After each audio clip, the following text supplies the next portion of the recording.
hoje nós vamos ver dentro dessa perspectiva, né? Então, desfrutando a presença de Deus, vencendo pela fé. E o quanto é possível nós termos uma vida vitoriosa? O quanto? E eu gostaria que a gente pudesse ter essa medida, que a gente pudesse medir. Eu estou tendo uma vida vitoriosa ou estou vivendo uma vida de fracasso? Se eu estou tendo uma vida de fracasso, de alguma forma eu preciso parar um pouquinho, olhar para o Senhor, né? Pedir para que o Senhor possa estar mudando isso na minha vida, para que a gente possa ter essa vida vitoriosa, porque a vida vitoriosa é o que Deus tem para nós. Quero retomar um pouquinho com vocês aquilo que a gente estudou nos outros estudos, tá?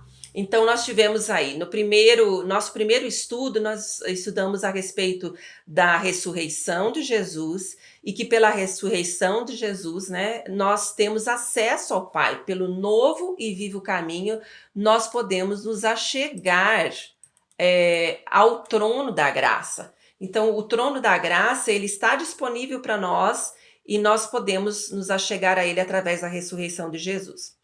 No segundo estudo, nós vimos quem é, né, esse filho amado, como é o reino do filho amado e como é a vida no reino. Porque nós somos libertados do império das trevas e nós somos transportados para o reino do Filho do seu amor, através do sacrifício de Jesus. Então nós temos isso. Nós somos transportados para esse reino. E se eu fui transportada para esse reino, como é que é a vida nesse reino? No terceiro estudo, nós vimos que nós estamos dentro desse reino, mas que muitas vezes podemos ser assaltados por ladrões. Existem ladrões querendo nos assaltar o nosso tesouro. Por isso, nós precisamos ter um sistema de segurança.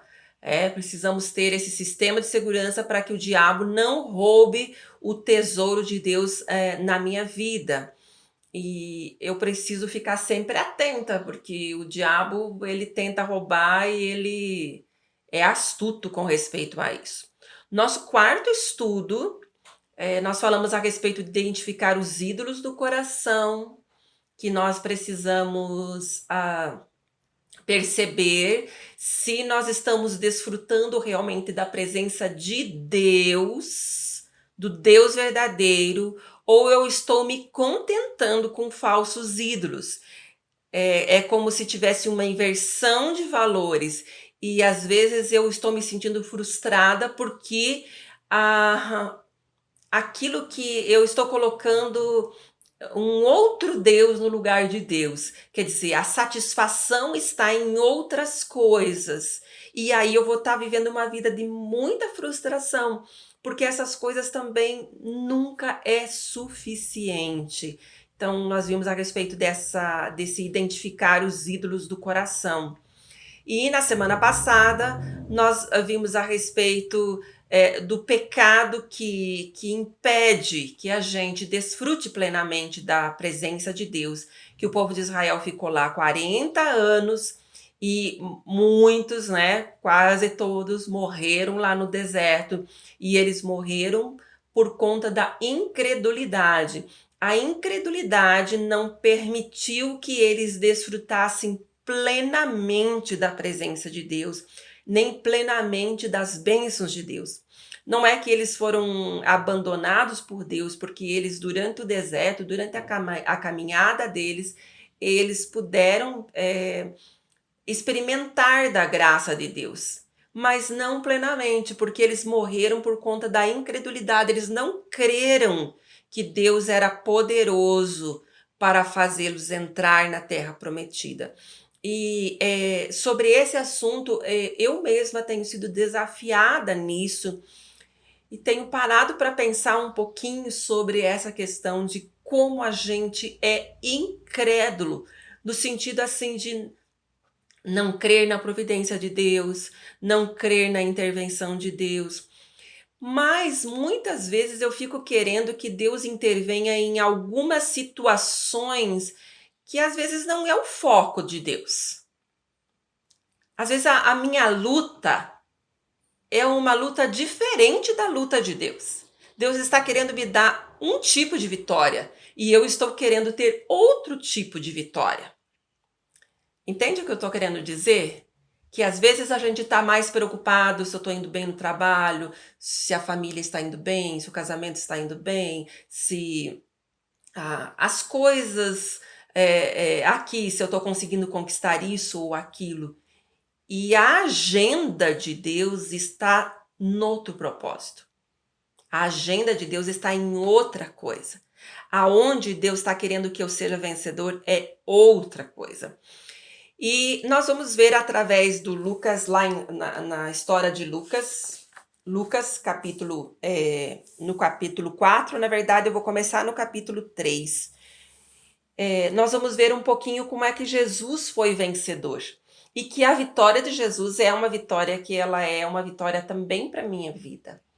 E quando eu falo que a gente pode ser vencedor, isso é o que a Bíblia vai dizer. Que em Cristo Jesus nós somos mais do que vencedores. Não é isso? Isso é o que está escrito lá em Romanos capítulo 8. Mas que vitória é essa que Deus quer para a minha vida? E essa é uma vitória aonde eu vou poder desfrutar plenamente da presença de Deus e poder desfrutar também da vitória que Deus tem para a minha vida. Já pensou se passa o Mar Vermelho, você está a caminho da terra prometida aí, mas você não pode desfrutar plenamente da presença de Deus ou das vitórias que Deus tem para a minha vida?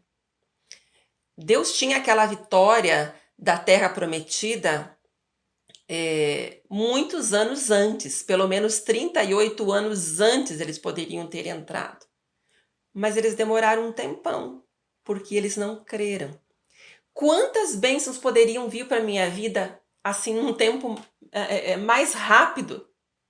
Eu já poderia desfrutar mais rapidamente dessa presença de Deus, ou dessa bênção de Deus, ou das vitórias que Deus tem para a minha vida. Mas de repente, por conta da incredulidade, eu não me achego ou não desfruto dessas vitórias.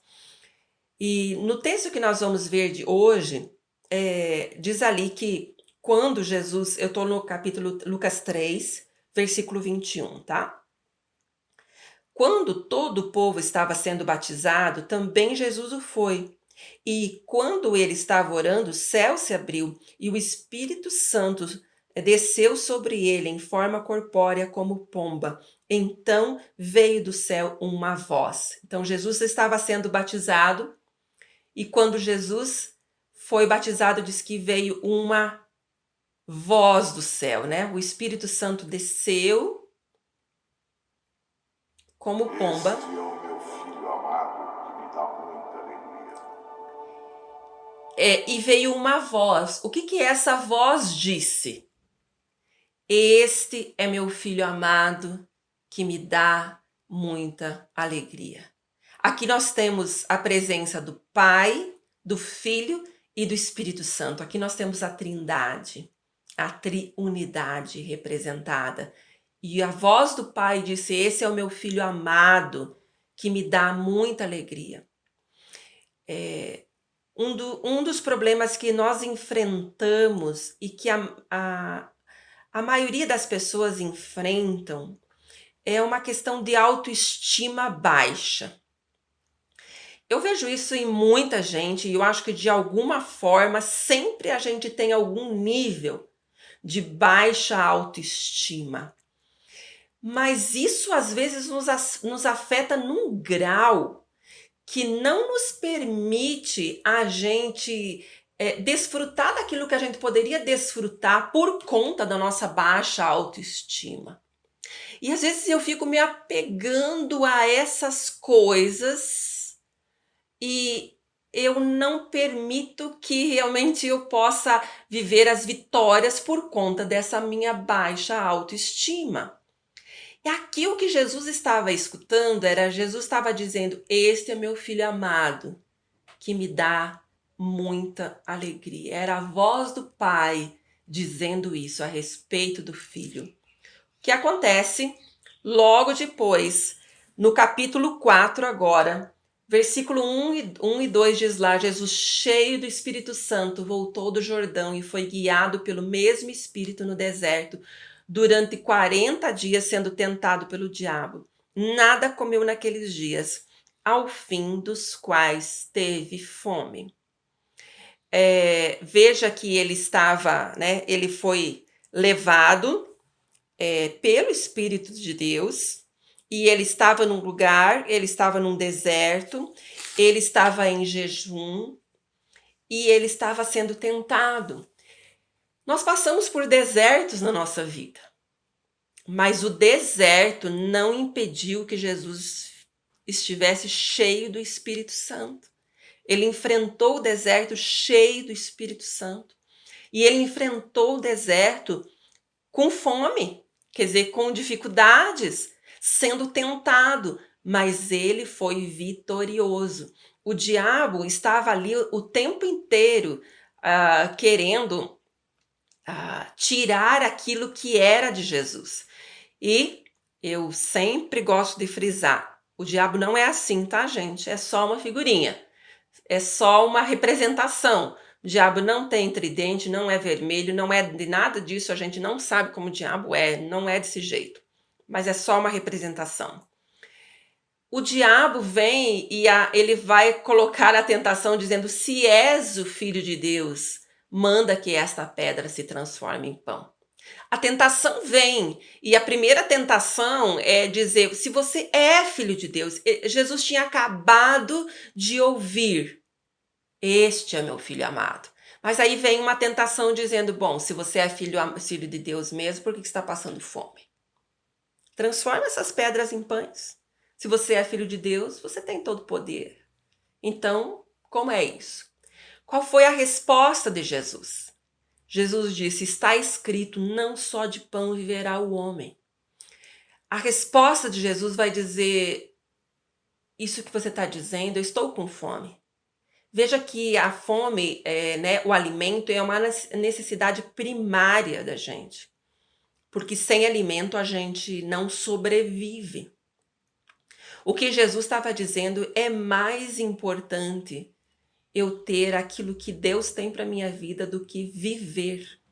Isso é mais importante. Até aquela mensagem que eu enviei e que, se vocês não ouviram, por favor, ouçam. Vai falar a respeito de Moisés, que Moisés disse: mais importante é eu ver a tua face do que eu sobreviver.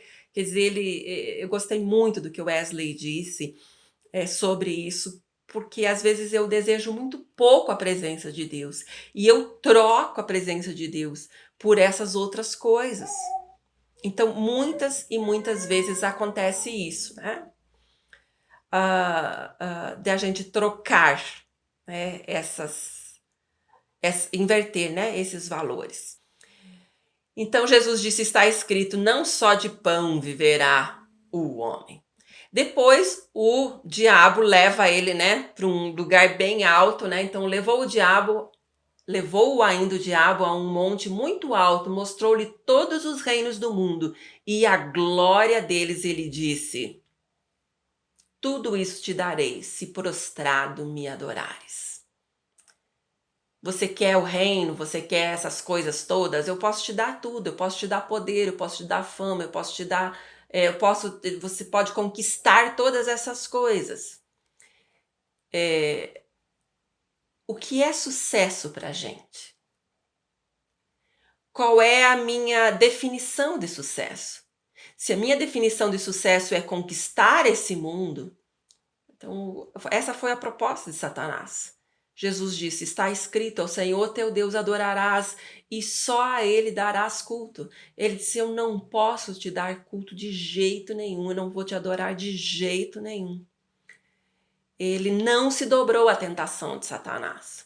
Depois Satanás leva ele, né, para o pináculo do templo e diz: se você é o Filho de Deus, jogue-se daqui, pois as escrituras sagradas afirmam: Deus mandará que os seus anjos cuidem de você. Eles vão segurá-lo com as suas mãos para que nem mesmo os seus pés sejam feridos das pedras.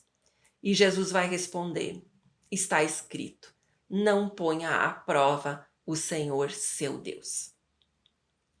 Jesus não cedeu à tentação.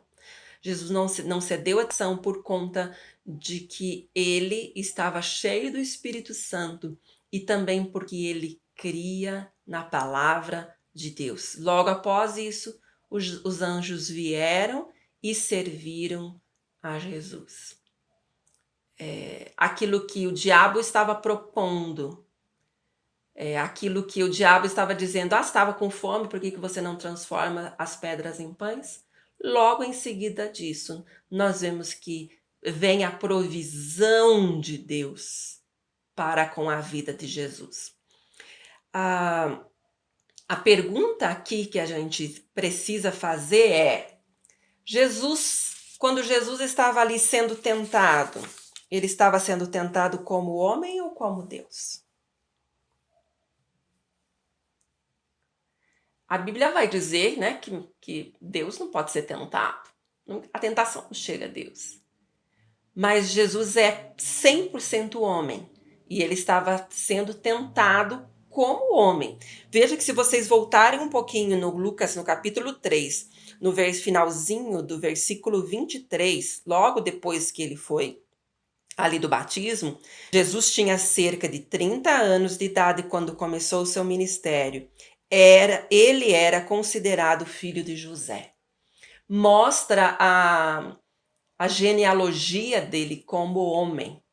E isso nos mostra que Jesus foi tentado como homem. Isso quer dizer, existia a possibilidade de Jesus ceder a essa tentação. A tentação não é pecado. Jesus foi tentado, mas Jesus não caiu no pecado. Ele foi vitorioso porque ele cria na palavra de Deus e ele pôde experimentar. Quando Adão e Eva caíram, né, a incredulidade levou Adão e Eva a fracassarem. Eles não creram na palavra de Deus, eles não acreditaram naquilo que Deus disse. Ficaram achando que Deus estava negando algo, ficaram achando que Deus estava... que Deus não estava realmente dizendo toda a verdade. E eles cederam uma tentação e eles pecaram. Agora, Jesus, né, Cristo venceu a tentação, citando a palavra de Deus, mostrando que ele confiava plenamente em Deus.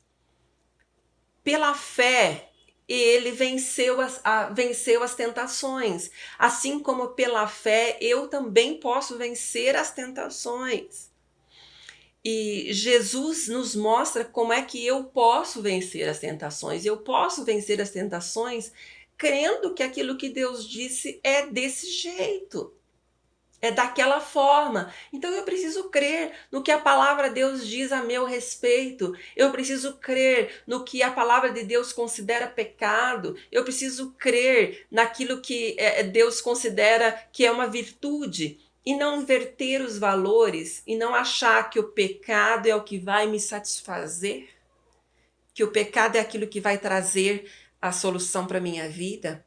Não achar que dessa forma é a maneira como eu vou poder ter a solução para os meus problemas.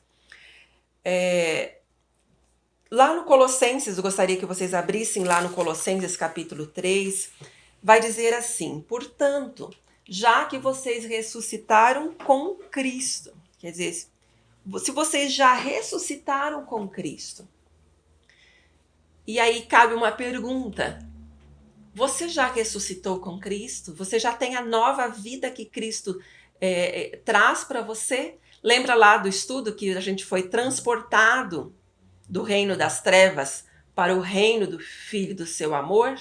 Quer dizer, se eu já ressuscitei com Cristo, está dizendo, pois vocês morreram e agora a sua vida está escondida em Cristo. Eu posso enfrentar os desertos da minha vida, eu posso enfrentar as dificuldades da minha vida, eu posso enfrentar as tentações da minha vida, escondida em Cristo, porque eu já morri em Cristo e já ressuscitei em Cristo. Quer dizer, a vida de Cristo está em mim.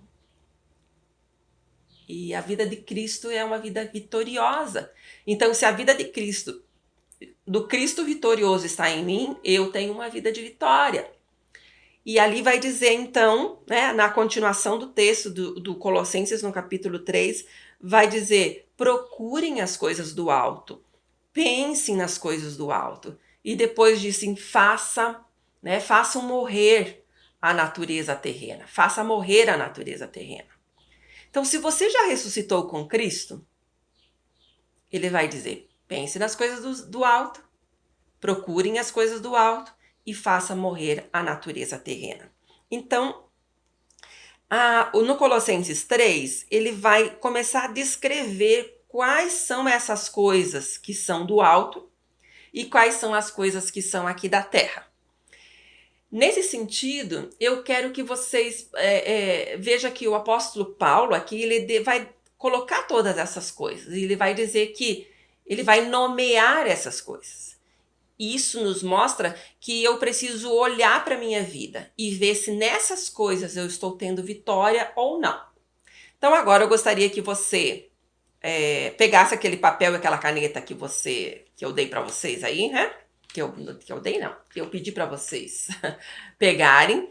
E eu quero que vocês possam estar dando uma nota. Então agora você vai dar uma nota de 1 a 10 para cada um desses pecados. O papel é teu, ninguém vai ver, mas diante de Deus, eu gostaria que você fizesse uma medida. Que você medisse qual é a nota que você vai dar. Então, vamos dizer assim, nas coisas que são respeito à carne ou nas coisas que são terrenas aqui, quando for 10, isso vai significar que esse pecado está dominando a tua vida. E se for 1, quer dizer que esse pecado não está te dominando. Quer dizer, então, 10 vai ser uma coisa ruim e 1 vai ser uma coisa boa. No Colossenses capítulo 3, ali a partir do versículo 5, vai dizer assim: assim, façam morrer tudo o que pertence à natureza terrena de vocês: imoralidade sexual, impureza, paixão, desejos maus e a ganância, que é a idolatria. Por essa causa, e é por causa dessas coisas que vem a ira de Deus sobre os que vivem na desobediência. Quer dizer que se eu vivo na desobediência, a ira de Deus está vindo sobre a minha vida. E a desobediência mostra que eu não estou acreditando na palavra de Deus. E, que tem incredulidade. E mais do que ter ainda incredulidade, vem a ira de Deus sobre a minha vida. E aí eu vou ter uma vida de derrota. Então, o primeiro pecado que está ali é um pecado da área moral. E é o pecado da imoralidade sexual ou então a pornografia. Então, quero que você avalie aí, de 1 a 10, qual é a nota que você vai dar. Você não vai ter que dizer essa nota para ninguém, então avalie corretamente. A palavra porneia quer dizer vender. Fica evidente que, para Deus, este pecado de vender ou comprar um ato do mais profundo amor é um dos pecados mais graves que podem ser cometidos. A intimidade sexual, ela fala a respeito de um amor, fala a respeito de realmente você se entregar. E quando você vende essa tua intimidade, você está de alguma certa forma, todo pecado ele ofende a imagem de Deus, ofende aquilo para o qual Deus criou. Então, quando as pessoas mudam as questões sexuais, elas ofendem a Deus, porque ofende a maneira como Deus criou. E aquilo que era para ser lindo e um lindo ato de amor e de expressão de ele fica sendo sujado pelo pecado. E aquilo que deveria ser lindo e maravilhoso é algo que fica sujo, né? As palavras não estão tão podendo dizer, expressar, mas eu creio que o Espírito Santo está mostrando aquilo que deve ser. Então, imoralidade sexual. Segundo pecado é o pecado da impureza. Isso quer dizer pensamentos sujos. Não só os atos sexuais sujos, mas os pensamentos sujos. E eu quero que você avalie como é que estão sendo teus pensamentos. Teu pensamento está muito malicioso, pensando muitas coisas erradas? Avalie aí. Paixão. Aqui está dentro da questão moral, está dentro da questão sexual, então são apetites descontrolados. Quer dizer, a paixão domina a tua vida e aquilo, nossa, vai te dominando de uma forma e que você não pode, você não consegue mais ter o autocontrole. Quer dizer, você foi alimentando tanto a impureza, tanto aqueles pecados, os pensamentos ruins, mas de repente isso vai se tornando uma paixão, então apetites descontrolados. Desejos maus, quer dizer, vontades más, eu coloquei aqui, mas ainda é um pecado na área moral, ainda é um pecado na área sexual. É quando, aqui poderia ser cobiçar a mulher do próximo, cobiçar o marido da próxima. Se poderia ser outro tipo de desejos, que não são os desejos que é de acordo com a vontade de Deus. Aqui nós poderíamos colocar o homossexualismo, o lesbianismo, poderíamos colocar a pedofilia. São desejos maus. E às vezes a coisa vai entrando dentro da cabeça das pessoas. E aquilo vai entrando e vai tomando conta da pessoa, e quando ela vê, ela vai dizer, não, isso tá tudo certo. Às vezes a pessoa vai dizer, bom, se eu tenho vontade disso é porque isso é uma coisa boa. E às vezes as pessoas vão dizendo, toda forma de amor é linda. E se existe amor, tudo é lindo. Não, Deus deixou as coisas de um jeito. E não tem problema, a pessoa pode ser do jeito que ela quiser, mas ela tem que saber que ela não vai ter um relacionamento com Deus.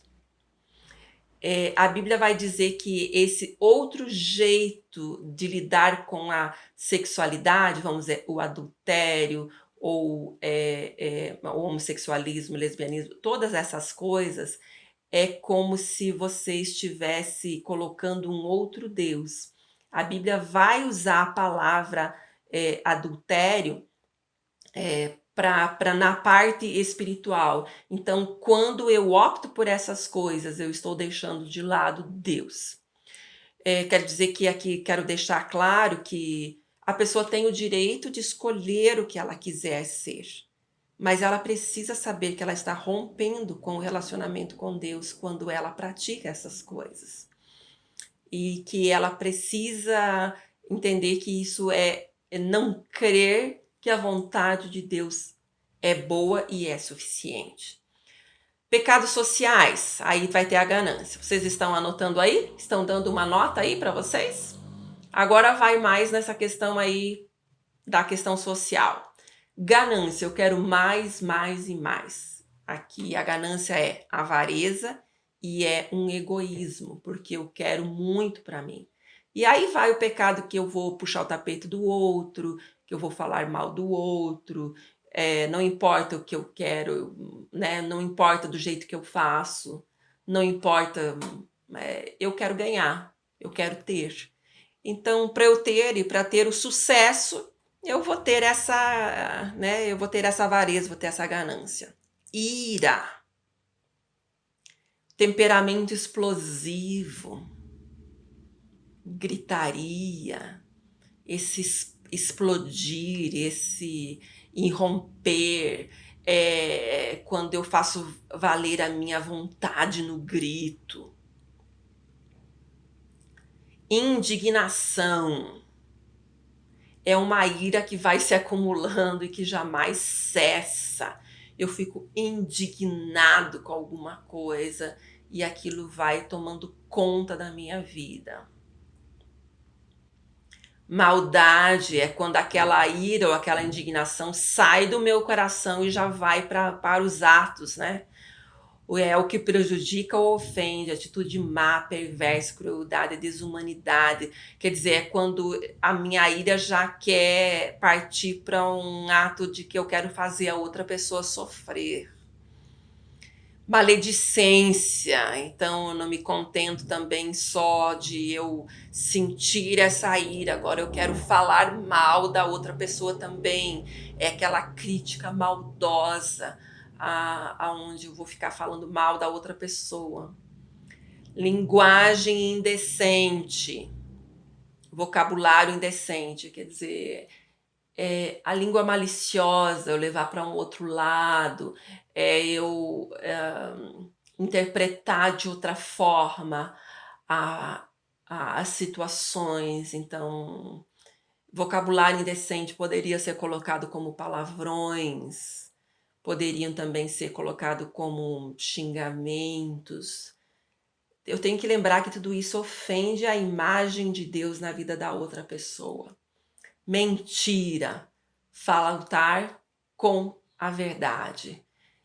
As pessoas mentem para se safar de alguma situação ou para ficar bem diante de uma situação, então faltar com a verdade. A Bíblia vai dizer ali, não mintam uns aos outros, porque Deus é um Deus de verdade. E quando eu estou mentindo, eu estou fazendo as coisas conforme o diabo quer, eu estou usando da linguagem do diabo. E isso é derrota, não é, gente? Se eu uso a linguagem do inimigo, eu estou sendo derrotada, eu não estou sendo vitoriosa. Então agora nós vamos ver o que a gente precisa se revestir. Então, novamente, você vai dar nota aí de 1 a 10, só que agora você não vai dar uma nota assim de... Agora o 10 é uma coisa boa. Então agora você tem que olhar de uma maneira diferente. Então você vai anotar aí, então vai dizer compaixão. O quanto de compaixão você tem. Então, agora, se você der 10, significa que você se revestiu plenamente disso que é a linguagem do céu, que é a linguagem de Jesus. Porque Jesus se compadeceu de nós, né? Então, o texto vai dizer ali, assim como pessoas escolhidas por Deus, separadas para Deus, que vos amou, revistam-se do profundo amor uns para com os outros. Então, compaixão é esse profundo amor uns para com os outros. O quanto de compaixão você tem? Bondade. Assim como a maldade é aquela ira que vai se colocando em prática, aqui a bondade é aquela compaixão que vai sendo colocada em prática. Então eu tenho compaixão do outro, mas eu vou ter bondade, eu vou praticar essa bondade para com o outro. Então é o caráter bom. Humildade. Humildade eu não coloquei o que significa, né? Não coloquei, eu que passei rápido. Virtude caracterizada pela consciência das próprias limitações, modéstia, simplicidade. É a gente realmente olhar para a nossa vida e dizer, eu não preciso ter soberba, eu não preciso ter orgulho, porque eu sei quem eu sou diante de Deus. Então, a Bíblia vai dizer que a gente não deve pensar além de nós mesmos nem a quem. Então, humildade não é simplesmente também dizer eu não sou nada, eu não sou ninguém, eu não presto. Isso não é humildade. Isso é uma depreciação. E eu não posso depreciar também a imagem de Deus que está na minha vida. E eu tenho que pensar com moderação a respeito de mim mesma. Então, a humildade é reconhecer, eu tenho limitação, eu não sou tão boa nisso. Mas em outras coisas eu posso ser boa, porque Deus me deu dons e talentos. E eu reconhecer a imagem de Deus também na minha vida. Mansidão e paciência, eu tratar o outro conforme eu quero ser tratada. Então, ter tolerância, eu quero que Deus tenha tolerância comigo, eu quero que os outros tenham tolerância comigo, então eu também vou tratar o outro dessa forma.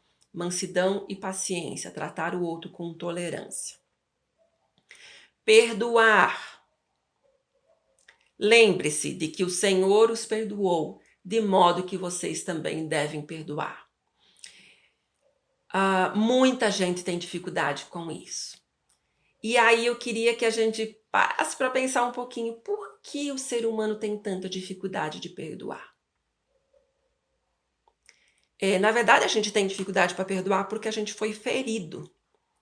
Mas a gente só precisa perdoar porque foi ferido. Mas o perdão é algo que é a expressão do céu. E se você não perdoa, você não está usando a linguagem do céu, você está usando a linguagem aqui da terra. Aqui da terra, a linguagem daqui da terra é você. É o mal contra o mal, né? Quer dizer, se me bateu, eu vou bater também. Então é dessa forma que muitas vezes a gente vai usando, vai falando, vai ensinando, vai vivendo. Não, então eu vou perdoar porque Jesus me perdoou. E eu vou perdoar porque isso é o melhor para a minha vida. Não tem a ver com o outro, tem a ver comigo. Veja que o perdão não está dizendo perdoe se o outro se arrependeu, perdoe se o outro te pediu perdão, perdoe, né? Porque o outro não vai mais errar, ele prometeu não fazer de novo. Se Jesus fosse nos perdoar, né? Se Jesus fosse nos perdoar, disse, não, se você não vai fazer mais de novo, então eu te perdoo. Mas é só dessa vez. Não é assim que Deus nos trata. E por isso ele nos ensinou que é para nós perdoarmos 70 vezes 7. Amar. Amar é a maior expressão, né? Do céu. Acima de tudo, porém, revistam-se do amor, que é o elo perfeito. A maneira perfeita de a gente viver é através do amor. E, terminando o nosso estudo aqui, vai dizer: assim sendo, aproximemo-nos do trono da graça com toda a confiança, a fim de recebermos misericórdia e encontrarmos graça que nos ajuda no momento da necessidade. Existe graça e eu posso me aproximar do trono de Deus. Então eu posso ter uma vida vitoriosa. Mas para que isso aconteça, a minha mentalidade precisa mudar do que é o sucesso, do que é a vitória diante do trono de Deus, do que é isso. E eu preciso lembrar que eu tenho acesso ilimitado para ter esse socorro. O texto antes do Hebreus, aí no capítulo 4, diz lá que nós temos um sumo sacerdote que se compadece de nós, porque ele foi tentado em todas as coisas. E ele sabe como é difícil para a gente, mas ele está dizendo assim também, olha, eu vencia essa tentação, Jesus venceu a tentação. Por um homem entrou o pecado no mundo, porque Adão e Eva não creram na palavra de Deus, o pecado entrou no mundo, mas por um só ato de justiça de Jesus, nós temos a vitória para a nossa vida. E eu preciso crer que a graça é abundante para a minha vida e eu posso ter socorro no momento de necessidade. E eu posso ter uma vida vitoriosa, viver a vida do céu aqui na terra, porque Jesus venceu. E ele está dizendo, eu sei que é difícil, mas eu tenho graça para que você possa ser um vencedor. E essa graça está disponível e diz, aproximemo-nos. Aproximemo-nos. Algumas religiões vão dizer que nós não temos acesso a esse trono da graça, mas nós temos. Eu posso me achegar ao trono da graça. No estudo do Wesley, né, ele disse que Moisés foi ousado, que ele disse, eu quero ver a tua face. E Moisés era um homem nascido no pecado, porque às vezes nós dizemos, não, Jesus conseguiu vencer porque ele não teve pecado, então ele conseguiu vencer. Mas Moisés era um homem que ele teve pecados, mas ele pôde ver a face de Deus e ele desejou se aproximar de Deus e ele desejou a presença de Deus mais do que tudo na vida dele. Aproxime-se do trono da graça. É possível, tem vitória para a tua vida, tem maravilhas para você viver. Não deixe o diabo roubar de você aquilo que Deus tem. O diabo conseguiu tirar Adão e Eva, né, do lado do paraíso. Mas depois Adão e Eva foram cobertos com a graça, né? Foram cobertos, foram vestidos da graça e ainda assim podiam desfrutar da presença de Deus. Eu sou coberta com o sangue de Jesus e posso desfrutar da graça de Deus.